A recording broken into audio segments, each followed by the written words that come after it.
grooving to the music, fellas. I was grooving to the music. Ladies and gentlemen, if it's Friday at 7 p.m., you know it's another edition of the Squared Circle Maniacs Professional Wrestling Podcast. We like to refer to this Friday edition as Flashback Fridays. Flashback. The old Hollywood Hogan t-shirt, Don, is adorned right now. The N.W.O. Hollywood. He's wearing the N.W.O. Hollywood. He's wearing the N.W.O. cap. I've got a t-shirt like that, and I was too lazy to fish it out of whatever a crevice of this house it's nestled in. Be that as it may, we like to go back in time on these particular Fridays and rehash, look at different angles in wrestling history. In the past, we've looked at Hogan versus Paul Orndorff, Ric Flair versus Terry Funk, the Junkyard Dog versus the Fabulous Freebirds. And on this, the fourth edition? Whatever. This edition of the Flashback Fridays podcast, we're going to take a look at the birth, the formation of a faction that changed the business of professional wrestling. Changed everything at once. Changed two companies at once. It also changed the economic way that they were doing business with payroll and paychecks. Ladies and gentlemen, we're going to take a look at the N.W.O, whose leader is Klaus Schwab. No, that's a different N.W.O. The N.W.O, led by Hollywood Hogan and a cast of thousands, it seems like. My name is Johnny Bottles. To my left, Dr. Don Wayne. Down below, right down there, the magnificent Motorhead, the Grand Poobah of the Squared Circle Maniacs Pro Wrestling Tangent. What would you call us? A club? Not really a club. An association. A brotherhood on Twitter. We're a group of like-minded individuals who love professional wrestling, be it from yesteryear or be it from today's product. Today's product, he gets beat up quite a bit on this podcast. Nope. I'm just saying it gets beat up on this podcast, Don. We're going to talk Jesus good. You H. say we're Christ. taking a look at Flashback. We're looking at flashbacks, Don. Flashbacks. A little Flashback Thursday. Flashback Friday, Don. Wrestling. It's good wrestling angles. It's good shit all the way around. This N.W.O. angle did not just change one company, like I said. It changed both major companies for the better. Absolutely. For the absolute better. We got away from cartoon character happy horse shit and got into more, it really became edgy. More Mid-South when you look at it. It became more Mid-South storyline, grown adult men fighting over some shit that mattered driven storylines. Not some happy horse shit, like I said. Scott Hall, Kevin Nash. That's where it all began. Let me ask you guys something. Yes. Serious question. Did you watch WCW during this era when this happened? Were you flipping back and forth? Were you the fan that had on Raw and WCW and you were trying to find something that you really liked? Because I had just gotten out of high school that year. It's my senior year. I graduated a couple months before, so I finally had my Monday nights back to myself. And I was so happy as a fan to sit up and watch this. But it's weird in retrospect when you go back and look at it. The WCW and the WWF were having a hard time getting out of those bad gimmicks that they had going on. You still had whatever Kevin Sullivan's horse shit on WCW. That god-awful thing. Was it I've got news for you. He was still booking the NWO angles and all that. So, that's what he says. According to Eric Bischoff, that was his baby. We talked to the man himself about that on the downfall of Nitro. He can claim he was writing it all he wants. Eric Bischoff said, that was my baby, that was my angle, and I wrote that from start to finish. He may have created the concept, I believe. Eric Bischoff likes to embellish the truth, embellish the past. In the book, if you read the book, it wasn't just Eric saying it. It was also the referee was saying it. The people in the back were saying it. Okay. Kevin had a lot of the show. He had the NWO coding to everybody else. That was his part of all of it. So, and what was Kevin Sullivan's horse shit called back then? What is that group called? The Dungeon of Doom? The Dungeon of Doom. That god-awful. Woo, that was bad, man. The Zodiac, the Shark. Yes, the Shark was still there. The Shark was still there. The Zodiac was still there, but he resurfaced later with a whole new makeover. I didn't even recognize the guy when he made his debut. I had to look at the Observer. Man had come back home. Boss Man came back. Who else was in the Dungeon of Doom? Yeah. I know Curtis, what was his name? He was the Wizard. Remember Curtis the Wizard? Lowe. Leonard Skinner did a song about it. Curtis Lowe, not Curtis Lowe. He was King Iakea, Curtis Iakea, whose son worked for the company as Prince Iakea. But Curtis Iakea was like 350 pounds, basically immobile, bald, Polynesian young man, and he was Kamala W. Kamala W. And he was the Wizard. He was the guy who Sullivan was a subordinate of. But anyway, we digress. I just want to thank everybody again. It's Friday night. Thank you all for joining us. We really appreciate it. This all started because Vince McMahon was struggling financially. He was struggling financially, and he was not able to pay the guys a whole lot of money for what they were doing. Now, the business was slowly starting to rise at the time. If you go back and listen to all the podcasts from other companies, from guys that were actually there, they talk about how the business in 95 to 96 was finally starting to get back on the upswing. They were finally starting to make $1. They had pulled out of that nosedive they were in. And Razor Ramon has always called Bret Hart the $300,000 champion. Said you could give the guy $300,000 a year, and as long as he's a champion and pin somebody every night, he didn't give a shit. That's all he wanted. Yeah. So it came, as long as he had the title, he didn't care. So it started with, Scott Hall going to Vince, and it's been documented 100 times, and I don't think we're rehashing anything new. But for anybody that doesn't know, he said, I'd like to stay here with my friends if I can, but I've already got friends. I need some money. Like, you've got to pay me more. And they couldn't work it out. Just a bit. Just move that decimal point over one more. That's what he said. Move that decimal 1 point, and we got a deal. And he couldn't get it done. So he told Kevin Nash, man, I'm out of here. I'm going to go ahead and hit the bricks. Kevin Nash said he wasn't sure at the time. But if you hear Kevin Nash, he's talked about this pretty openly as well. Then it got down to the issue with Bret Hart, according to Kevin Nash. Bret Hart, Undertaker, and Kevin Nash in the room, and they're having their discussion over the match that Diesel at the time is going to have with Bret Hart. Right. And they say, hey, look, here's what we're going to do. Diesel's going to power bomb you. Undertaker's going to come out of the ring, grab you, and suck you back down, and you're going to win that way. And Bret Hart was like, man, that doesn't work for me because it makes me look weak. And the Undertaker was the only time that Kevin Nash said he ever saw him blow his top. He said, mother effer, not everything is about you. This makes our match matter. Yes. And according to Kevin Nash, he said that was the final blow. He's taken off. He told Scott Hall to call Eric and get him a deal too because he was going to fly the coop. The money and the hassle was just not worth it. So here's where it gets crazy. Yes. Scott Hall worked in the WWF at the time on a Sunday night. On Monday the next day, he was on Nitro. Yeah. Did you guys know that?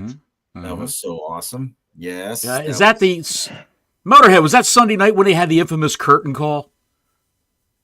In Madison Square Garden. Madison Square Garden. Yes. When Jim Cornette wanted to, his head almost spun off his shoulders. Oh my God! Yeah, Corny almost lost his mind completely at that point. Everybody was hugging in the ring, and it just broke kayfabe, bigger than crap, and it was like, what is going on? So they couldn't punish Michaels, so the other guys left. So Vince punished Triple H. Ate the shit for that one, buddy. Yes, he did. Yes, he did. I think he lost. He lost to the Ultimate Warrior in like what, 9 seconds? WrestleMania, like 9 seconds. Done. But that wasn't actually supposed to happen. That was a Ultimate Warrior call at the last second. That was not supposed to happen. And people in the back were pissed about that. Because they had like an 8-minute spot on the show reserved just for them. They were like, nope. So this is where it gets good. They're having the match. I watched this back today just to refresh my memory because it was so crazy how this whole thing happened. And I looked it up. 2 wrestlers are in the ring. Mike Enos and Steve Dahl are having a match. And the camera suddenly sees a guy in the background.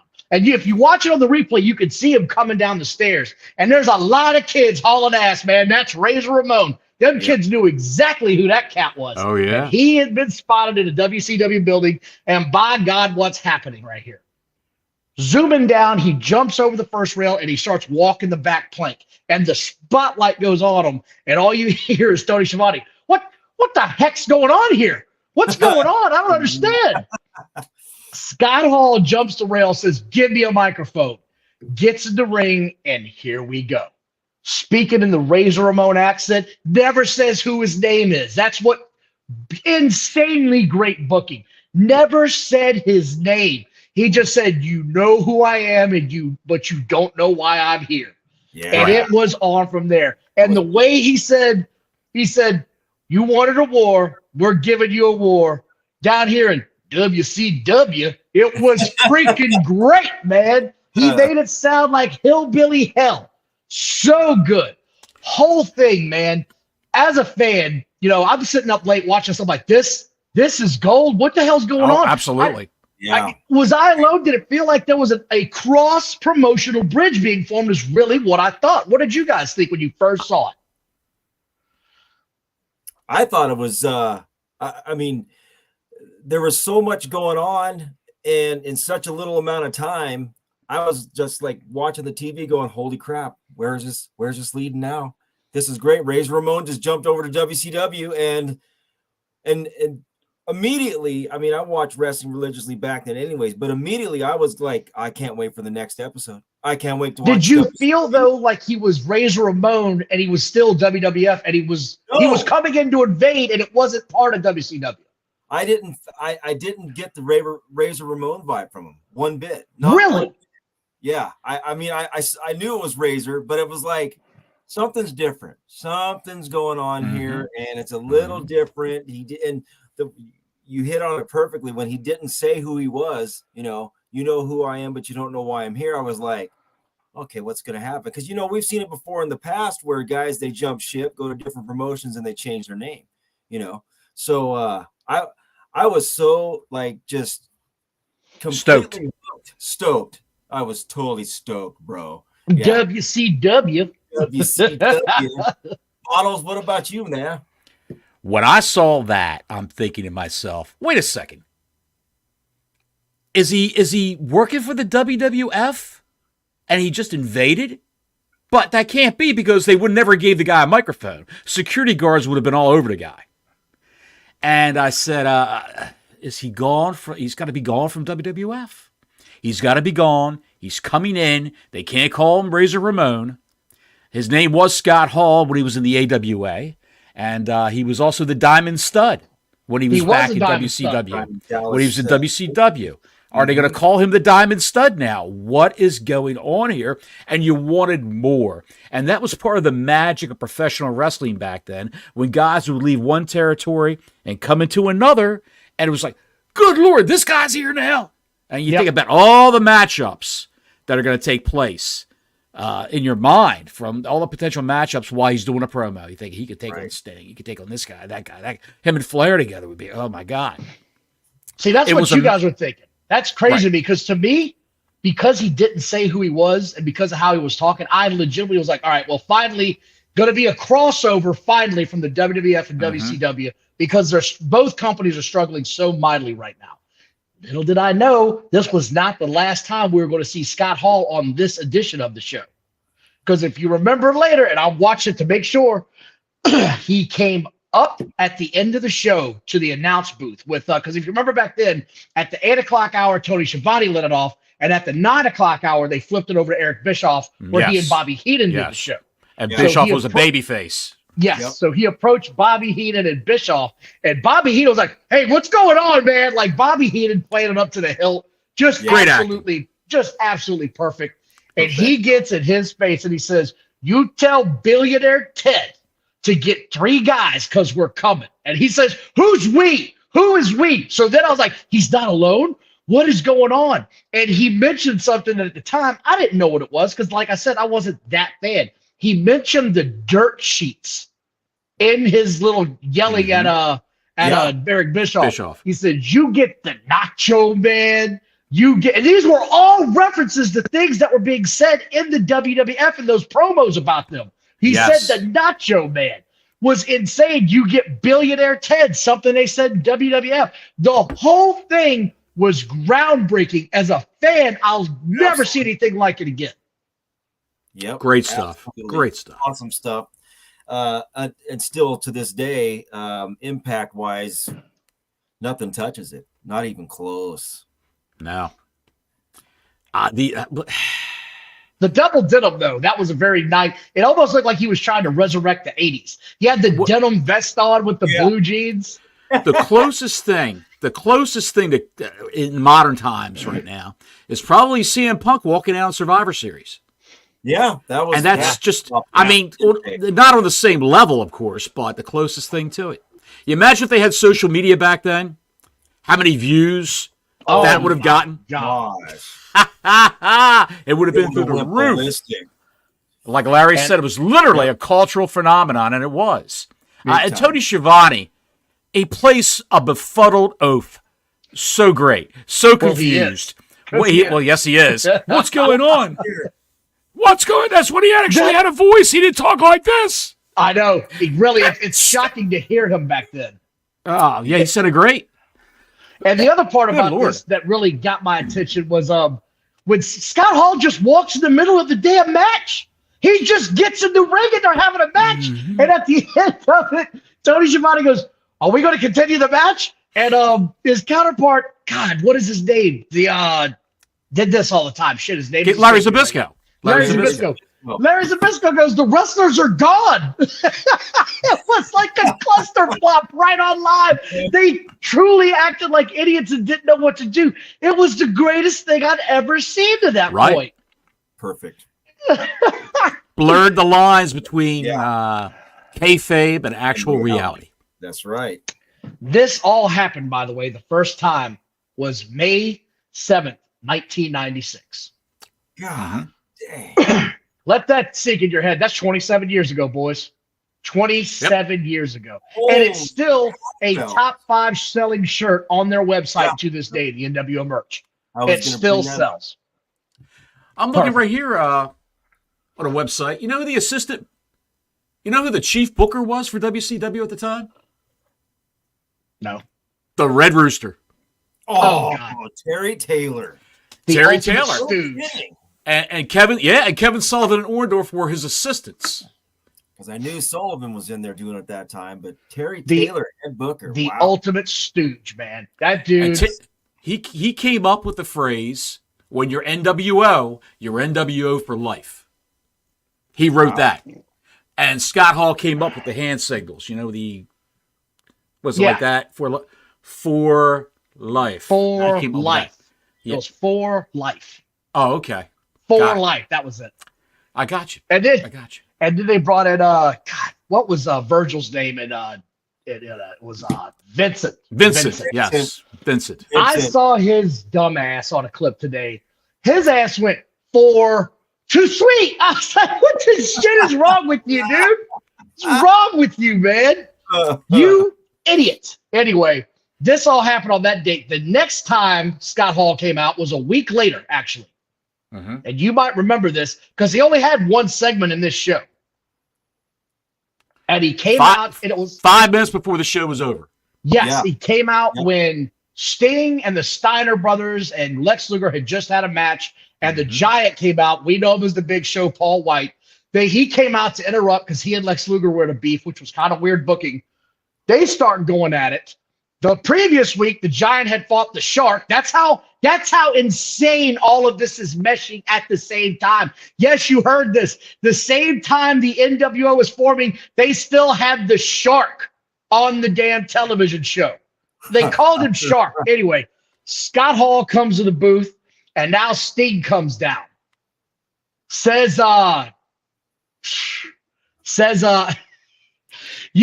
you're in the jungle, baby. Dude, someone get Sting off the microphone. He was corny then. Yeah. Corny. Dale, I think you got to go, bud. Out the door. Gentlemen, off to Christmas party. Bottles. Busted Move. Don Wayne. You guys have a great rest of the night. SCM Brothers. Take it easy. Have a great weekend. All right, Motor. Take care of yourself. So he literally says, I'll fight you. You want to wrestle? I'll fight you. But nobody tells me when and nobody tells me where. And I'll see you later. Mm-hmm. And just walks off. It was little, but it was so big. Do you remember this at all? Do you remember watching it? Because Eric Bischoff was in the middle like, no, not here. Don't fall for it, Sting. Don't fall for it. Just trying to play the baby face to the up degree. Don, I have a hard time remembering what I did 27 days ago, let alone 27 years ago. No, but I do remember. Not the minutia of all that, but I do remember. We have a big surprise for you. I do remember that he's saying that. I got a big surprise for you, buddy, and that's how he ended it. I think Bischoff was interviewing Sting at the time, wasn't he? I'm not sure. Yes, he was interviewed. No, so here it is. Scott Hall came to the desk, and then Sting came over after his match to challenge him to the match. So that was the only time Scott Hall was on the entire program that day. The match, he told me to get 3 guys, and I got my 3 guys, and the 3 of us against your 3. Yes. And it was scheduled for at Bash at the Beach.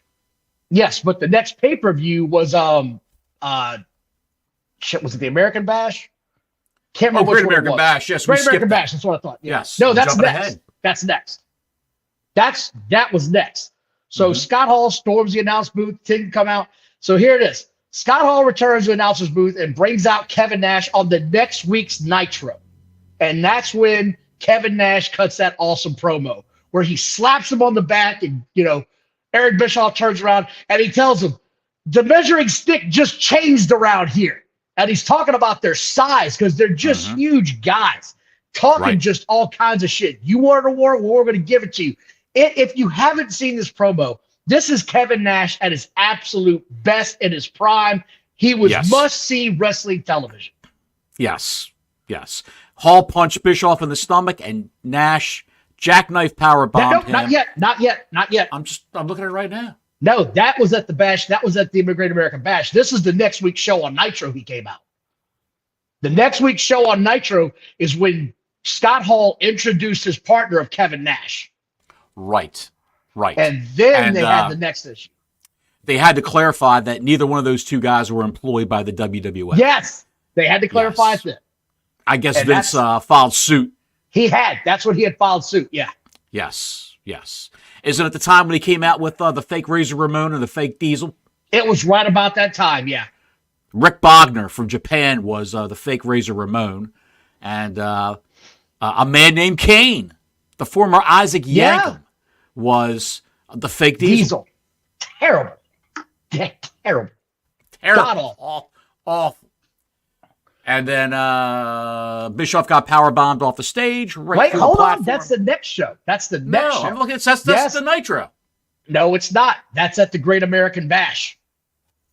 At the Great American Bash, Hall comes out. They start roughing up Eric Bischoff, and that's when he gives him the power bomb off the stage. Was at the Great American Bash. It was freaking perfect. It was perfect. The next Nitro, you got Sting and all of them coming out, blah, blah, blah. Who gives a shit? No one cares. And was it 2 weeks after this? Yes, it was 2 weeks after that. Scott Hall and Kevin Nash come out, and this is when they come out, and Eric Bischoff tried to talk Kevin Nash into going out there with a fake bat, right? This is where this all happened. I'm not sure if you remember this or not, but Kevin Nash said, I'm not going out there with a fake bat because it looks fake. And he did something that really sold the gimmick because all the wrestlers are in the ring. Shit's going crazy. I think this is the right one. Make sure. Because this is the one where he slams the bat on the steel steps and it goes ping. And you can hear it reverberate throughout the building. The police are in the ring. They're stopping this from happening. They're not going to let him in the damn ring. Do you remember this at all? Yes, I do. Did it look phenomenal to you like it did to me? Because it was absolutely gorgeous to me. It did look great. It was something you never see in wrestling television. In the landscape of wrestling television in that era, the mid 90s, you wouldn't see anything like that on any show. None of it. I mean, this was groundbreaking stuff in wrestling, man. It was absolutely. It was insane. Let's see here. When it happens again. This is when they come out again, same show. Or no, same show. They come out again. The announcer's booth to keep calling Nash away. The whole thing starts with the mystery partner. And then there's one more show that they come out and they buy tickets to sit by the ringside. And that was the part that got everybody's attention. They're sitting by the ringside. They're like, what? You barred us, but we've got tickets. I don't understand what the problem is. We've got tickets, you guys. What's the deal? Perfect. And then we get to the damn match, which was absolutely awesome. Do you remember which one it was? Bash at the Beach. Bash at the Beach. Bash at the Beach. Their third man had not appeared. So this is where the story gets interesting. Did you And know they were wrestling Savage, Sting, and Lex Luger. And yes. this was that weird period, man, where WCW is in that weird sort of, we're still not quite out of the 80s. They all had on face paint to be supportive of Sting. I've never seen Savage at face paint other than the Ultimate Warrior gimmick. And it looks terrible every time. And Lex Luger looked even worse. It was so corny looking back. Just awful. But they walked down to the ringside, and they had to talk Hulk Hogan into joining the N.W.O. Did you know that? He did not want to do it. We've talked about this before. Yeah. He was so afraid of hurting his gimmick and hurting his image for what he had built for the last 15, 16 years. He was terrified this was going to tarnish anything he had ever done. The backup plan, by the way, was Sting was going to be the third member of the N.W.O. Absolutely. Absolutely. There was a big write-up in the Wrestling Observer about this. In fact, Mumbles Meltzer was wrong on a lot of the details. Number one, he said that Hogan had to spend the weekend over Sullivan's house. And Sullivan he was just working on him all weekend, trying to talk him into doing this and going over the match, going over where it's going to go that months down the road and all this other bullshit. And actually, it was over Bischoff's house, wasn't it? Yeah, they were at Bischoff's house and they made him stay the night. And it was just the night because he said he wasn't going to let him go because he was afraid he'd change his mind if he got around his people. If he got around the Nasty Boys and Brett and Brutus freaking Beefcake, that they talk him off the ledge. Right. Him and his wife, Tits McGee. Tits McGee. So that was what was crazy is they had to talk him off the ledge. And then came the moment where, was it Lex Luger got hurt in the match, I want to say? Lex Luger got carried out by paramedics. So it was then 2-on-2. So they have the match, they have the scuffle, everything's going down. It's getting close to the end. Hall and Nash took control, and they were beating up Savage and having their way with him. And beating his ass pretty good. Like he was selling his ass off. And Hogan came to the ring. He's pointing at the ring as he's walking to no music. Please take note, bookers today. You don't always need the entrance music. That irks the shit out of me when they do that. It's I think it irks any fan, brother. Especially when they dance, like the Hardys when they come out. Jeff Hardy was AEW. His brother's getting his ass kicked in the ring. Remember that when he debuted? And he stops 10 guys. 10 guys are nearly gang raping Matt Hardy in the ring. Crazy Legs Hardy. And they're playing the entrance music, and Hardy stops at the top. Starts doing the dance. He starts slapping 5 with the fans nearby. And that's right, my brother's getting his ass kicked. So bad. He skedaddles to the ring. So stupid. His music hits, let me dance. No, I can go fight. Dude. The Hardy men are a shadow of their former selves. Well, one of them can't walk. Well, you know how long they've been wrestling. They actually wrestled as jobbers in the Attitude Era of WWE. Yes, I remember this. Yes. In the late 90s, they were jobbers. And the other funny part about that is their guy that was supporting them was, Doc Hendricks, as they call him now. But Duke was their big guy. He was actually their manager, I think, when they first started. He was. And they just saw that didn't fit, having Doc Hendricks, the former Michael P.S. Hayes, standing there with the Hardy Boys. It was a bad look. Hayes with his dyed mullet and goatee and the fresh-faced young Hardy Boys. Young girls dying over them. They've been around a long time.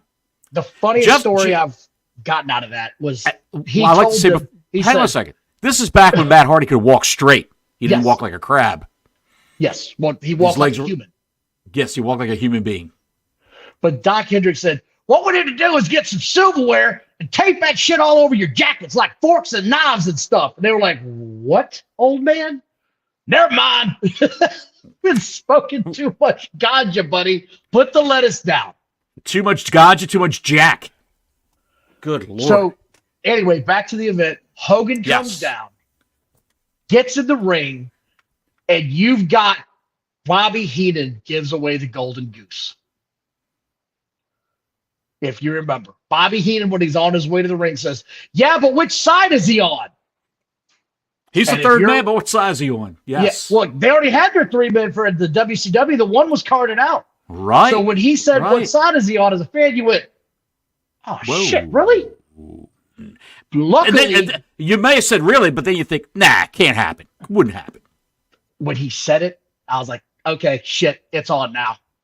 It's on. I had a feel it was coming. He gets to the corner, drops the leg, drops another leg, gets down. They threw the ref out of the ring, which was beyond me. It's still crazy this happened. Yes, Larry, he was still in the classic red and yellow back then. Absolutely. Looking like he only could. Throw the ref out of the ring. Scott Hall gets down and counts 3. And frickin' Tony Schiavone goes, that doesn't count. That's not a real match.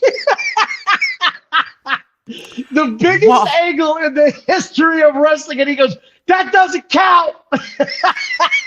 What a mush-brained lummox Tony Schiavone was. Oh, he's my just great God. at being totally, like I said, great at being befuddled. And Heenan's having a meltdown. He said, I told you guys. I knew he was bad this whole time. I was just going to say that. I told you so. I told you so. Fantastic stuff. And then Mean Gene Okerlund goes and tries to do an interview in the middle of the ring with these 3 guys. I've never seen this in my life. Bottles, you've been watching wrestling longer than me. Dude, I've never seen. Is this the greatest heel turn promo ever?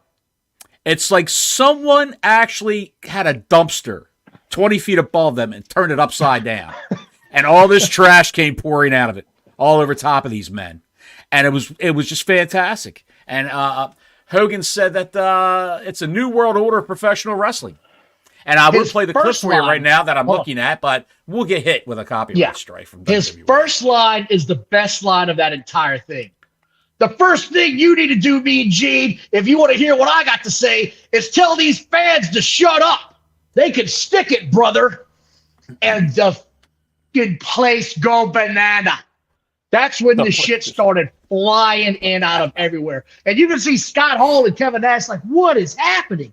No one has seen this much heat in wrestling since I've never seen this before in my life. It was incredible. Incredible. And I actually think Gene Okerlund is one of the few times he was in fear for his life. He didn't know they were going to throw rocks, batteries, shoes, whatever. Car keys, who knew? I mean, he's probably they were probably looking to see if anybody's going to rush the ring. Dude, there's no way they couldn't have been. So do you know how they get those paper damn cups? Because those were the old school Pepsi and Coke paper cups. The wax paper cups. Yeah. Do you know how they get them to fly that far? No. If you crush those up and there's still ice in there, them bitches will shoot like a rock. Wow. They are like a rock when you pelt them with somebody. So they were crushing them bitches up and letting them fly. I mean, the whole show is just ridiculous. And it closes with Hulk Hogan grabbing Mean Gene and Mean Gene flipping out going, you get your damn hands off me. I've got attorneys, pal. And then Gene Okerlund was a national treasure, man. He was fantastic. We are off and running from there. So good. And I've seen people ask this 100 times, and I've seen Chris ask it tonight. What would have happened if Sting would have been the leader? Here's the thing. This had to be the call for one reason. All of those guys were WWF megastars. Hulk Hogan was never truly accepted when he went south to Atlanta. Mm-hmm. That was the thread that ran through all their careers. They were all in the WWF. And plus the fact that we're discounting that Hogan was getting booed. That say your prayers, take your vitamins, eat your meat, eat your veggies, whatever. Listen to your parents, all that happy bullshit that he was spouting off. Take your roids. He was getting he was wasn't a trial taking place a couple of years before that? That happened like 4 years before that. Okay. Yeah. That's also when it almost killed the wrestling business in both companies because people just stopped watching. Exactly. So he was getting booed out of the buildings, and a house show attendance was down. TV taping attendance was down. The WCW was going down the tubes before this happened. Fast, yes. Fast, it really was. Because the accent was on Hulk Hogan and his cartoon character friends. And he got all his boys' jobs there. Nasty Boys we spoke about. Earthquake was a good friend of his. Even Yeah. even Typhoon came back. Yeah. Wasn't he the Master Beefcake? Blaster or whatever? No, he wasn't the Master Blaster. Nash was one of the Master Blasters. I'm sorry. Who was the Stormtrooper? Shockmaster? Shockmaster. He fucking fell. And Psycho Sid, as unaware as his dumbass was, steadily mouthing, because all this was pre-recorded. They were like talking over a dub tape. Did you know that? When that happened? I didn't know that. So they had to keep going. Like they had to keep, talking like they were actually speaking. It was crazy. Unbelievable. What a comedy of errors that was. But that was the Paul Roma era of the Four Horsemen when that was taking place. Rocky File never happened. So that is what got us here. Hogan joins. We are off and running. We have a new era of wrestling.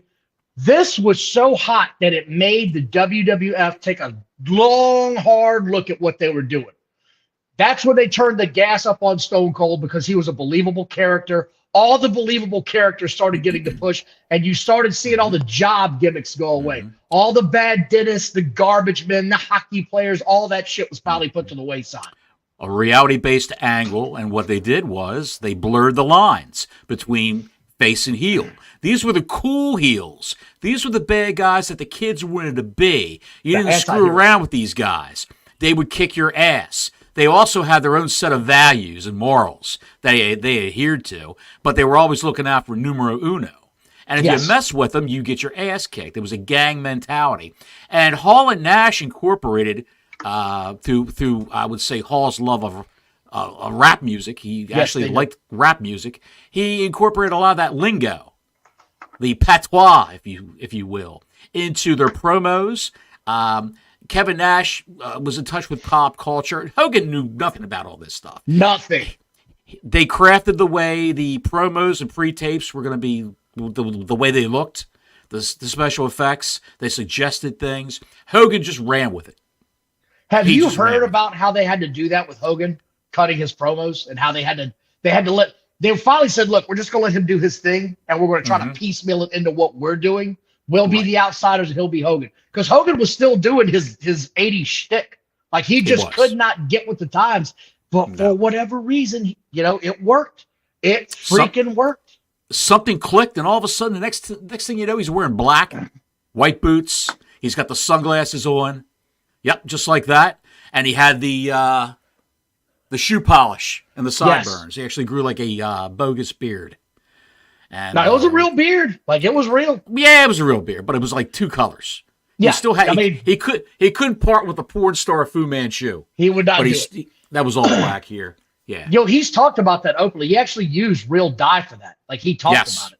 Yes. He said he was like, man, I had to do that shit every other day because it grows so fast. So he was like, he said he got to the point where he was like, I'm only going to do it now the day before I'm going to be on TV, because he said that shit would get everywhere on him, and it took him an hour to wash his face off.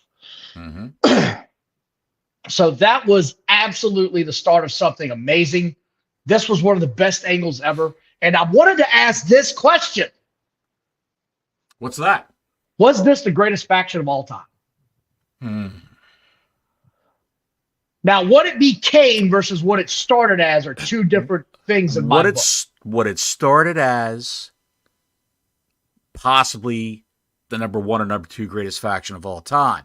When it got diluted with 20 other people saying they're N.W.O, guys from Japan coming in saying they're N.W.O, and that was only done because of an agreement that Bischoff had with the guys from New Japan, because he pilfered this whole angle from New Japan Wrestling. I was wondering if you want to talk about that. I figured you would have some scoop on that, so go ahead.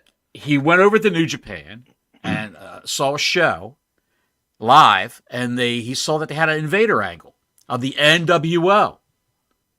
So what he did was he stole that gimmick for American audiences, and as a caveat to New Japan Pro Wrestling, who they had a good relationship with, a working relationship. Some stars would go there, some of their stars would come to America. He brought some of their guys over who were actually in the N.W.O from New Japan.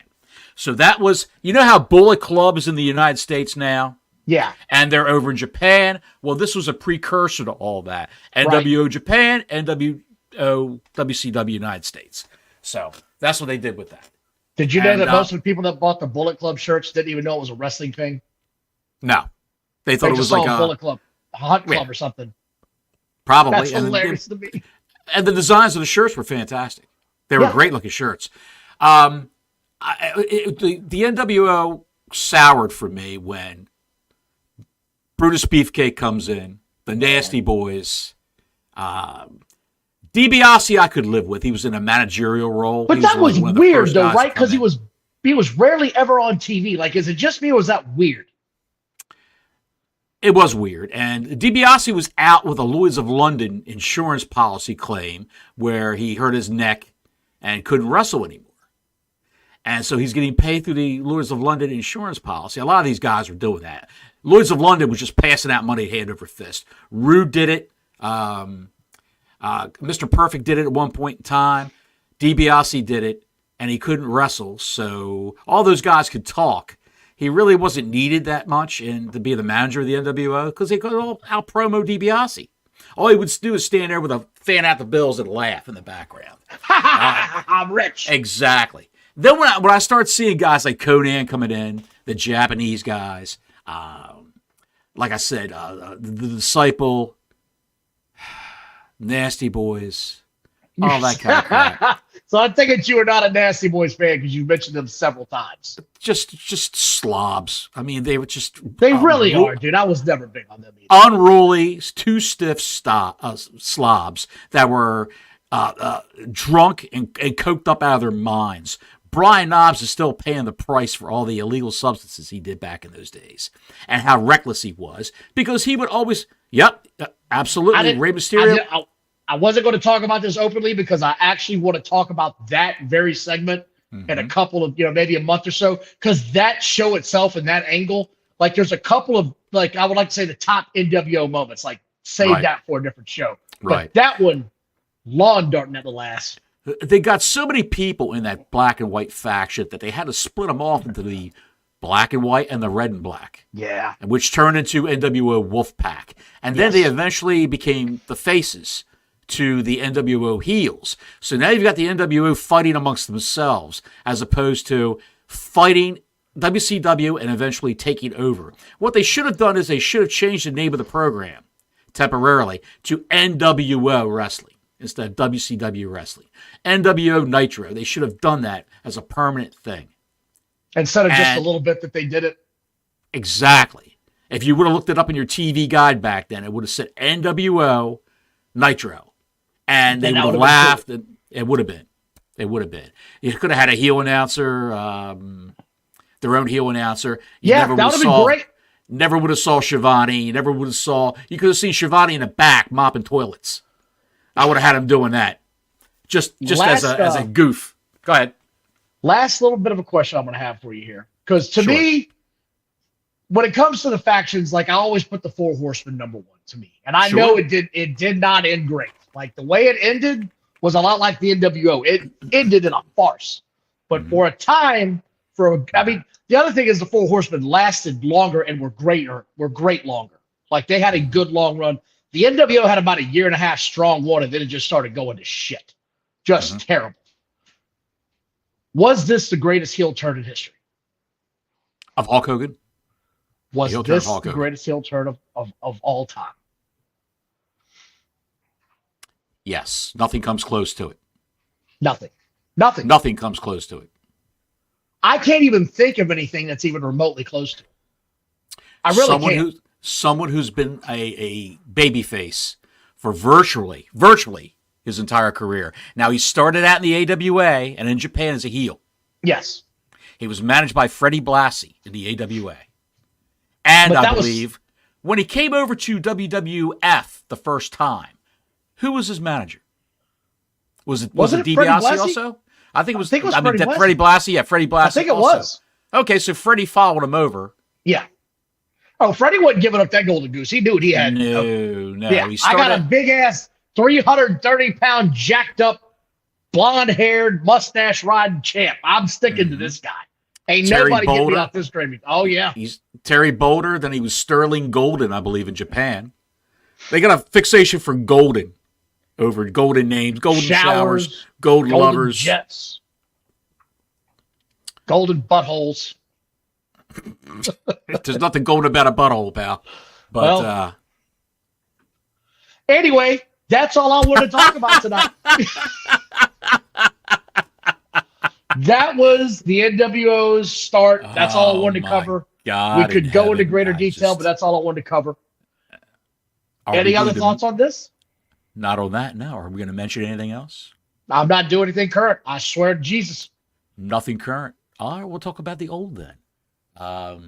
Who was the worst member of the NWO, in your opinion? Vincent. Vincent for sure. Absolutely. He made no sense. He literally was on the TV and said, NWO 4, too sweet. I was like, the shit are you doing, dude? Are you that lost? I just moron. Back in that era, I mean, what was that resort where they would have live spring break nitros? What was the name of that place? That resort was in Florida, I can't remember. But yeah, it was somewhere in Daytona somewhere. Daytona Beach. I forgot the name of the place. It was unbelievable. Nash walking to the ring drinking a mixed drink. Cannonball into the pool when the Big Show came out to get him. Nah, big boy, cannonball. Just being complete asses. Loved everything about it. He was the worst member by far. In my opinion, they would have been better served if they started with those three and then recruited, say, Macho Man. But they wanted to make him an opponent for a while, so I understand why they did it. But they needed to stick to main big ex-WWF stars. Not also was theirs, not the Brutus Beefcakes of the world, not the Kevin Nash, or not the Nasty Boys, like you said. Stay the hell away from those guys. And there was enough guys in the damn, WCW at the time that were from there that could have made it. Bigger stars. God, save Sharp. Put him in the NWO for God's sakes. Give him his name back. One man conspicuous by his absence in the NWO. Who was that? DDP. No. Who? A huge name. He's still active today, believe it or not, if you can call it active. That banana-nosed horse-toothed jackass, as Terry Funk used to refer to him as, Ric Flair. No, but he was part of the Horsemen. He was never a member of the NWO. No, but he stayed a member of the Horsemen that whole time. Yes, he did. Yes, he did. Anderson also. Who were the other members of the Horsemen back then? Mongo McMichael eventually joined. Oh, in that era, I don't even know if there was one. It was just still two. Mongo came in later. I'm not going to name one of the guys because that guy can burn in hell for as far as I'm concerned. Didn't Dean Malenko get part of it at one point? I'm not sure he was actually a Horseman. I think he was just a candidate. They were looking at him to join the Horsemen. I'm not going to mention the one guy's name. That guy will never get me to mention his name again. F that guy. Yeah. Butt bottles?